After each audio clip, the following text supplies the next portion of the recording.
मित्रों नमस्कार। 2024 में 20 अक्टूबर दिन रविवार को सुहागन महिलाओं का सबसे फेमस व्रत है करवा चौथ। इस व्रत में गणेश भगवान, करवा माता और चंद्रदेव की पूजा की जाती है, किंतु जरा सी की भूल पूरे व्रत को अपवित्र और खंडित कर देती है।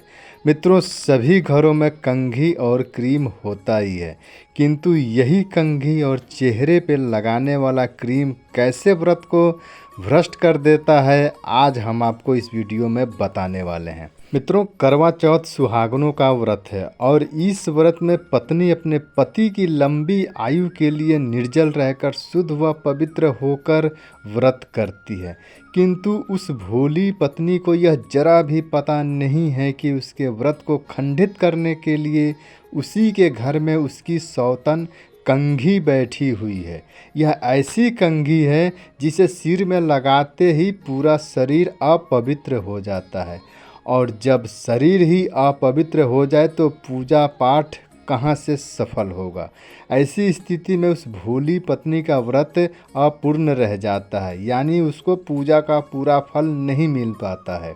मित्रों, यह ऐसी कंघी है कि इसे सिर में लगाते ही आपका स्नान किया हुआ व्यर्थ हो जाता है, और यह कंघी हर किसी के घर में होता है, किंतु इसके बारे में बहुत कम लोगों को जानकारी है, जो आज हम आपको इस वीडियो में इस कंघी के बारे में बताने वाले हैं। मित्रों, कंघी के बाद बारी आती है चेहरे पे लगाने वाले क्रीम की। इस क्रीम को लगाते ही कोई भी स्त्री पुरुष पूरी तरह से अपवित्र और अशुद्ध हो जाता है।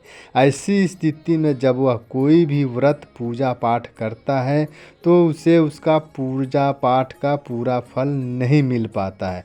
उल्टा पूजा पाठ वाले ही दिन घर में लड़ाई झगड़े कहासुनी हो जाती है, मन खिन्न हो जाता है और अंदर से आत्मा नहीं करता है कि हम पूजा पाठ करें।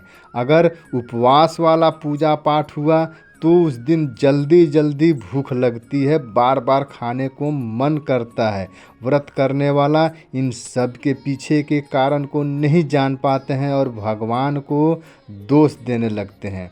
मित्रों, व्रत वाले दिन हमारे शास्त्रों में साफ साफ कहा बताया गया है कि व्रत के दौरान साबुन, क्रीम, मंजन और कंघी का प्रयोग नहीं करें, क्योंकि यह अशुद्ध होते हैं। इन्हें अशुद्ध माना गया है। इनमें नमक, केमिकल और जानवरों की चर्बी की तेल मिलाई जाती है। इसलिए व्रत वाले दिन दातून से मुंह धोना चाहिए। साबुन, शैम्पू के बदले मुल्तानी मिट्टी से सर के बाल धोना चाहिए और स्नान करना चाहिए। मुल्तानी मिट्टी नहीं मिलने के अभाव में साबुन से स्नान किया जा सकता है, किंतु चेहरे पर क्रीम लगाने से पहले उसे अच्छी तरह से उस क्रीम को पढ़ लेना चाहिए, क्योंकि बहुत से ऐसे क्रीम हैं जिनमें जानवरों की चर्बी का तेल मिलाया जाता है। ऐसी स्थिति में जब कोई व्रत करने वाला ऐसे क्रीम को अपने चेहरे पर मलकर पूजा करने बैठता है तो उसकी पूजा अपवित्र और अशुद्ध हो जाती है, जिसके चलते पूजा का कोई फल नहीं मिलता है। इसलिए पूजा पर बैठते वक्त क्रीम नहीं लगाना चाहिए। शास्त्रों में क्रीम की जगह चंदन का लेप ललाट पर लगाने को कहा गया है। अब आइए जानते हैं एक कंघी कैसे अपवित्र और अशुद्ध कर देती है। मित्रों, कंघी ऐसी चीज़ है जो हर घर में होती है, और हर घर में ज़्यादातर कंघी जो है सो प्लास्टिक की या नायलॉन की होती है, और हर घर का सदस्य इस कंघी से अपने बाल को संवारते हैं। सिर की सारी गंदगी मैल के रूप में आकर इस कंघी की जड़ों में बैठ जाती है। घर परिवार का बीमार व्यक्ति हो या अशुद्ध पति पत्नी हो या मांस खाया हुआ कोई भी व्यक्ति हो, हर कोई कंघी करता है, और सभी के सिर की गंदगी इस कंघी की जड़ में आकर बैठ जाती है। कभी गौर से आप अपनी कंघी को देखिएगा, साफ साफ कंघी के अंदर का मैल दिखने लगेगा। पूजा पाठ के दौरान हर कोई हर चीज़ की साफ सफाई और शुद्धता का पूरा ध्यान देते हैं, रखते हैं। शरीर का शुद्धिकरण और वस्त्र का शुद्धिकरण कर लेते हैं, किंतु मैली कंघी की सफाई करना, उसका शुद्धिकरण करना भूल जाते हैं। और स्नान के बाद वही मैली कंघी जैसे ही सिर के बालों में लगाते हैं कि पूरा नहाया धोया उनका व्यर्थ हो जाता है और सारी अशुद्धि सिर पे आकर बैठ जाती है। इसलिए कोई भी पूजा पाठ करने से पहले अगर कंघी करते हैं तो उसे अच्छे से धोकर साफ कर लेना चाहिए।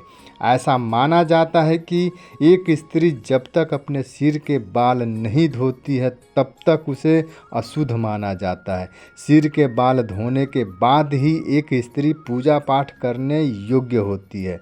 अगर कोई स्त्री सिर के बाल धोकर घर की वही मैली कंघी से अपने बाल संवारती है तो वह स्त्री फिर से अशुद्ध हो जाती है। इसलिए कंघी को सर्फ से, साबुन से अच्छे से साफ सुथरा करके ही सिर में लगाना चाहिए। करवा चौथ वाले दिन हर सुहागन महिला को इन छोटी छोटी बातों का ध्यान रखना चाहिए, तभी व्रत का पूरा फल मिलता है, व्रत फलदायी होता है। आशा करते हैं आपको यह जानकारी उपयोगी लगी होगी। अपने दोस्तों रिश्तेदारों के बीच शेयर ज़रूर करें ताकि उनका व्रत भी अपवित्र होने से बच जाए, इसका शुभ फल भी आपको मिलेगा। लाइक और शेयर करने से पैसे नहीं लगते हैं, बस मन का असकत है। अब आपसे आज्ञा लेते हैं, मिलते हैं आपसे अगले वीडियो में। नमस्कार।